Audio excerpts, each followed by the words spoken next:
This week on Cage Fight Deathmatch Gun Edition, we're going to talk about the Springfield KUNA and the Daniel Defense PCC and tell you which one of them, if they were in a cage fight, would win and why, and if you should buy one or the other and why. And we make some fanboys mad either way. Tell us below before you watch the video which one you think is going to win. So come on, let's shoot them both, let's compare them and see why you're maybe not wrong, or maybe wrong, or maybe I'm wrong. Let's shoot them, see what happens.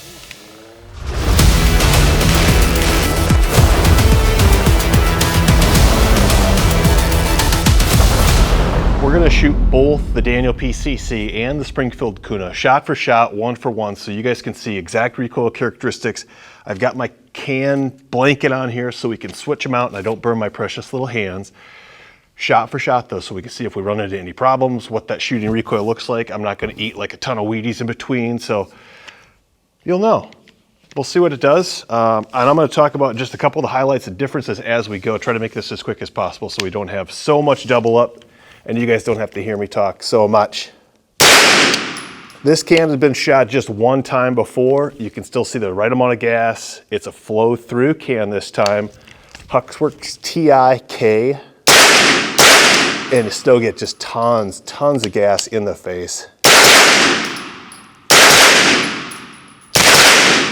Everything about it is still right where I want it to be. You need to get that safety, it's still right there. Both hands, no problem. Magazine release is still right there. Full ambi controls. They did that part really well.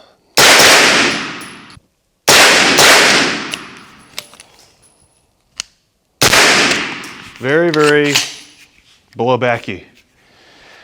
The Daniel Defense is a direct blowback, so you've got a big, heavy 9mm buffer back here that's what you're seeing. That's where the recoil force is coming from outside of the bolt, but that's what's really slingshotting this gun. Same can, same ammo, different gun, different optic, which doesn't matter in this because we're just shooting really for controllability and how everything looks. I still don't slap it like I do in HK. Just hit the little lever. And recoil characteristics, I think that's going to be the biggest thing of radial delayed blowback. In theory, we should push more of that gas out front. I should have more or less felt recoil rather. Everything about this, in theory, should be better, including potentially the price tag. Even though I can't really aim, I'd like to see what I'm not aiming at.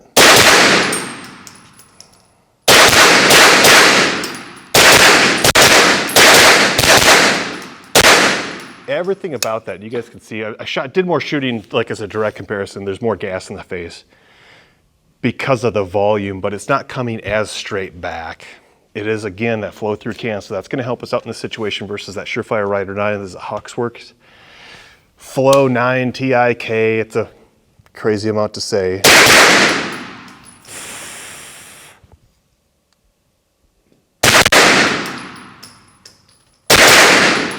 So there's just a little aiming area that I'm kind of after to get back.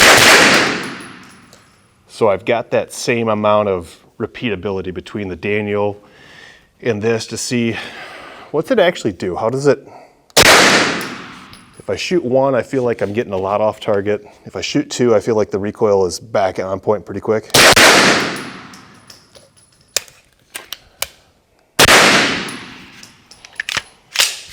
So I don't know if I can necessarily say that in this environment, in a closed environment, that flow through is doing a tremendous amount of difference.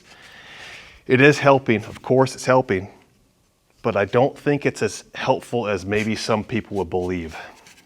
Even though that gas is flowing forward, there was a statistic a long time ago when piston drive and ARs came out that said something to the effect of 95% of your dirt is still coming back behind your bullet.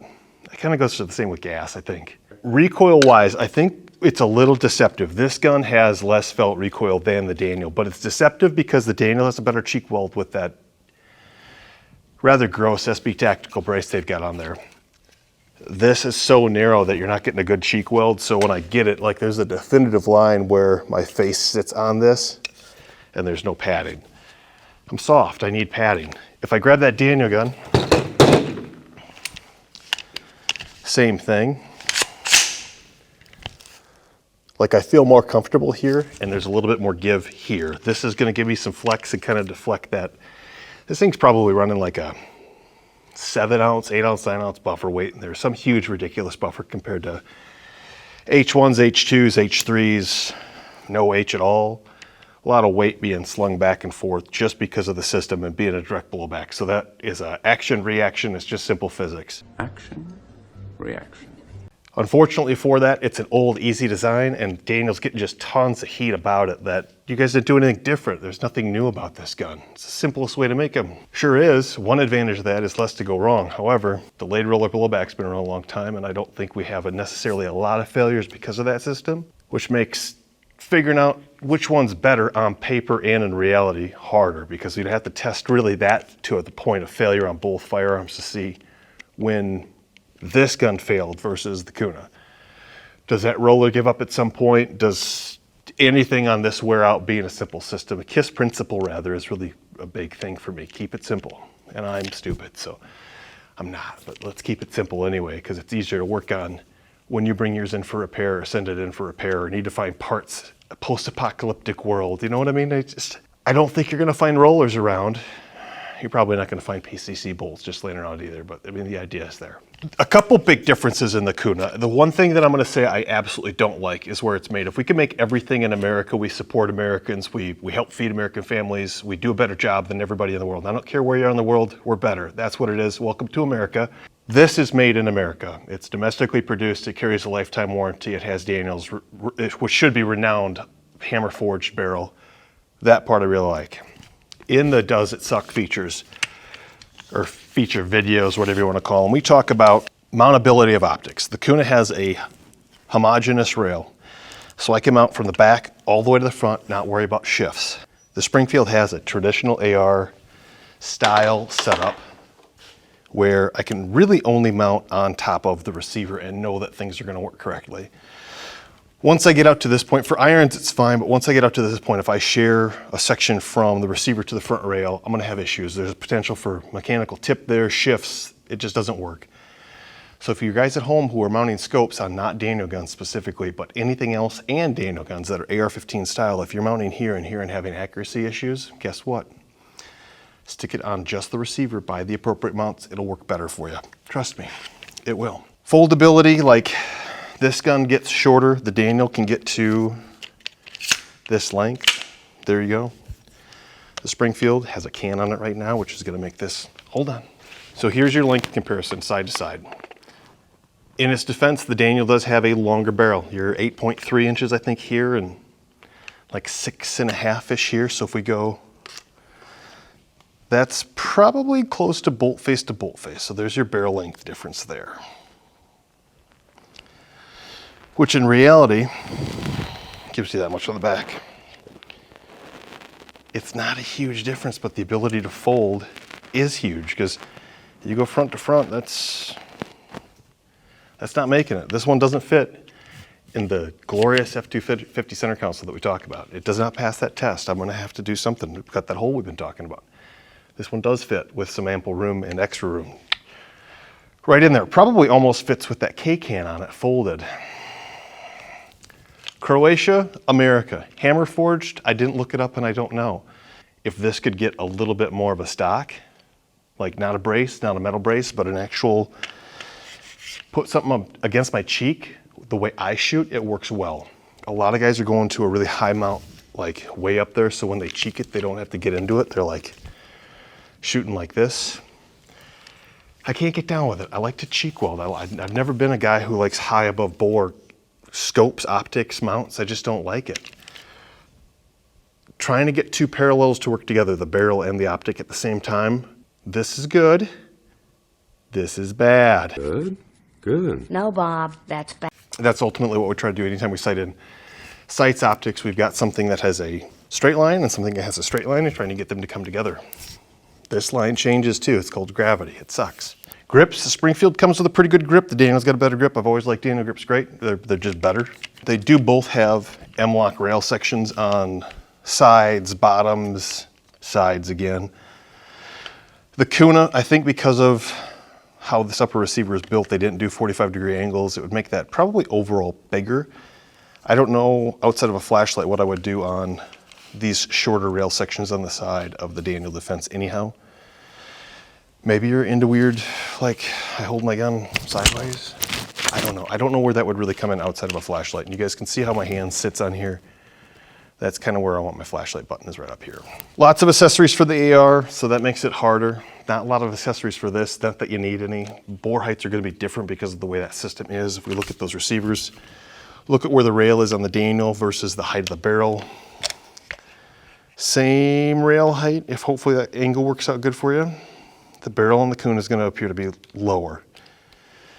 One of the reasons that barrel is going to appear to be lower is just how that operating system works, where the charging handle is, how it all rides together. It's just how it's sandwiched, how we assemble it, how they assemble it. I didn't have anything to do with it, which makes it not as great. It didn't lock back. What's going on? On optics is better. So the good news there is they keep the stock more in line with the barrel, which is a big deal.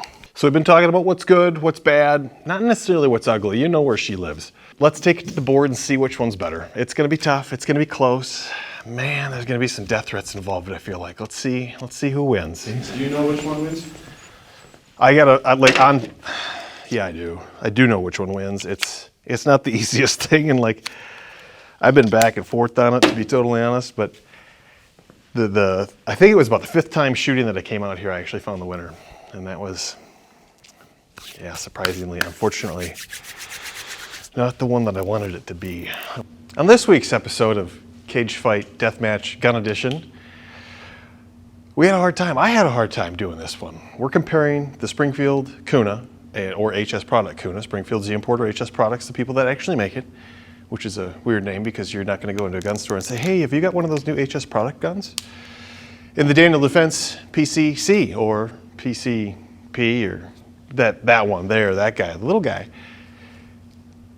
It was a tough call. I've shot these guns several times, and I'm not going to tell you that my mind was immediately made up on, oh my gosh, this one is so much better. And to be totally honest, the first 2 times out of 5 that I shot both of these guns, the winner wasn't the winner that it is now. And I've actually been offered to be bribed to throw this, and I didn't take that bribe because it wouldn't be right, and I don't know if he meant it. It's not a bribe.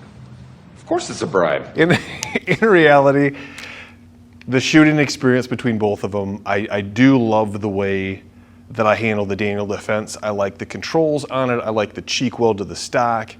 It doesn't shoot as well. That's all there is to it. The KUNA did a better job, the delayed roller blowback, and by far and large the accuracy. And this wasn't maybe a broad spectrum. I didn't shoot just 147s or 124s or go and find all the different brands of ammo. I shot Blazer 5200. It's a brass cased, reloadable cased, 115 grain full metal jacket. It's not reconditioned, it's factory new. That's the ammo that I shot, Blazer 5200. It's inexpensive, it's affordable for me to shoot, and I can come out here and just kind of figure out handling wise which one does better. Not a totally fair assessment because I didn't go through like I would with a rifle. I'm not just gonna grab one and go, oh, this gun's better because it shot this cheapo ammo the best. Trouble it is, the KUNA did. And it's a little weak, but you know, KUNA. Optics ready, the KUNA gives you a better opportunity for optics for the same reasons we talked about earlier in the video. It's got one full length rail, it's all homogeneous, meaning one piece. So there's no opportunities for failure, tweaks, twists, funkiness that we have to worry about in mounts and rings, in little baby optics. It comes with sights built in, which is a win. It's the KUNA. See if we can make this a little bit thicker. This time thicker is good. Adjustable grip. In the adjustable grip department, I am taking into consideration the front rail of it also. Do I have a spot to put my hand? Is there rail space enough to put a AFG, or if it was an SBR, can I put a vertical grip in there? I don't like the idea of getting past a barrel, especially if you're not running suppressed. I don't want the opportunity to shoot my hand in a whoops. That's not going back. The Daniel Defense wins there. They've got a longer barrel. They're I think it's 8.3 if I remember right. I'm sorry I didn't look up the specs. I'm pretty sure it's 8.3. The Springfield KUNA is shorter than that. So we're just gonna write DD because I can't write Daniel Defense and fit it all in there. My penmanship is not dimes here, people. Extras. The Daniel Defense being an AR platform, this is hands down, no questions, especially considering the CZ Scorpion mag. That's a huge thing. Like, everybody's got AR parts, so you could probably dang near build the Daniel gun with bonus parts that you've got. but it takes CZ Scorpion mags. And that's actually a big gripe of mine about the KUNA itself, is the magazine they've got. Really wide follower. Now we've shot, that gun's probably got 1,000 rounds through it with that magazine, most of those being suppressed. It's probably got 800 suppressed rounds, 200 not suppressed. Some of the final shooting we did in this review, this magazine actually failed. Like we did not get a lock open, we did not get a feed. So this mag stayed down 2 rounds about that height. Did not limp wrist. It just, oh, that mag was giving us fits. Oh, you got a failure? That's why, yeah. That mag is still stuck down if you can see it. Yeah, so, there, now it's not stuck. That's something to talk about. Shake the mag, it comes right back up. I don't want to have to clean my magazines. I don't want to have to worry about failures. I don't want to have to worry about trying to find more because this one's garbage. I don't like it. I don't like that magazine. Bad job, Springfield. You bet on that one. Good work. The carry score for the Daniel Defense is honestly very, very high for its configuration. It's got more single point adapters or QD hookups right out of the gate. It still doesn't fold, and that is not what I want it to do. I want it to fold. These guns are meant to be short, concealable backpack, center console. I keep talking about center console. It doesn't get as short. It is a longer barrel, which I like, but in 9mm we don't need that longer barrel. So the shorter wins, it's going to the KUNA. Just easier to hide, easier to conceal, easier to put in a spot. Does it fill a need? They both do approximately the same thing. However, as we saw in the comments of the Daniel's initial review, the Daniel is almost obsolete out of the gate. Man, this is not, yeah, the KUNA gets it. In the fact that it folds, it does a little better job on pretty much everything. It just wins. The does it suck category, you guys kind of see what's happening here. The Daniel Defense doesn't suck. It doesn't suck at all. And I can't nag enough about the magazines on the Springfield. If you're in that situation where you're actually going to use this thing for more than play or 3-gun if you're taking it there, or really going to use it. I've got it suppressed. It's in the nightstand. I haven't cleaned my magazines because who in the world cleans their magazines out? And the KUNA crapped the bed because you didn't clean your magazines and you've got 800 rounds of suppression run through it and it failed. And now you're dead. That sucks. That's terrible. Absolutely awful. Like, critical essential component of a gun that's the hardest thing, in my opinion, to make reliably work. And Springfield, swing and a miss, swing and a miss. It's not close on that one, guys. The Daniel Defense doesn't suck. Like, it doesn't suck, but it doesn't win either. The Springfield KUNA beats it, and it's close. It is close. I have a really hard time with giving the Daniel Defense that doesn't suck over the Springfield KUNA because the KUNA has so many great features to it, but the Daniel handles like that rifle pistol PCC should. It does it with super abilities dang near, with the controls being right where they need to be. The recoil impulse isn't quite as great. The punchline is the recoil in the magazines. It was a tough call. It really was. So if you're out there and you're like, man, this guy doesn't know what he's talking about, I'd encourage you to come shoot both these guns and tell me how I'm wrong. We can compare notes. Nothing else. Keep your pants on. Ultimately, the KUNA wins. The KUNA wins, guys. Anybody out there on the internet who says otherwise, I think if the Daniel had a delayed roller blowback like it doesn't, it's a winner. If it had it, it would be great. One of the things we haven't talked about that YouTube really doesn't like us to talk about is cost. The Daniel Defense costs a tremendous amount more for a gun that really leans heavily on technology that isn't new. In talking to my guy Daniel, he said, you know, we talked to him about we need a delayed roller blowback or to redesign the wheel and do something totally different, keep these magazines, keep the cold hammer forged barrel, do everything right that we're doing right, and add to the pile of right things that we're doing right. Apparently the powers that be at Daniel said, you know, we do enough right, let's do something not right. Let's make it just a direct blowback. That'll be a good idea. Yeah, that'll help sell these things at almost, what is that, like 60, 65% more than the KUNA? Dollars-wise, the KUNA is a win. Concealability-wise, putting it in the car, the KUNA is a win. Reliability-wise, outside of that magazine, man, that magazine, the KUNA is a win. The Daniel gun handles well. It feels nice in shooting. It's a tough call, but the KUNA wins, guys. That's all there is to it. The KUNA wins. And almost more so than it looks like here, because this was tough for me in the magazine department. Just does it suck? I can't have crappy mags and say it doesn't suck, but handling and that many rounds in, I guess I'm gonna go home and clean my mags when I'm done here, because that seems like a good idea and something I should do on the regular. So there you go. This week on Cage Fight Deathmatch Gun Edition, the KUNA wins. What do you guys want to see next? You kind of saw how we went through everything. What's next? What's big on your hit list? Don't give me like, oh, you've got to do a grease gun, because I don't have a grease gun. And I don't really know where I might find one. Give us some ideas though. If you guys enjoyed the video, like and subscribe. The more subscribers we've got, the more opportunity we've got to do more of this. Please feel free in the comments to give us some ideas on what you think we should do next. Remember that the guns that we test in our videos are always available for rent at the range. So come see us in our Waterloo facility. That's where this awesome filming happens, where you get to see the lights that I stare into and go blind and I can't see on my drive home. It's really exciting. You can rent these guns too, and you'll even be able to see because we'll turn the lights on for you. Not like we've got it right now where the lights are off and you look at them like a moth in a flame. Like, why do I want to look? That's so bright. Come back next week for our informative video on how colors taste like sounds.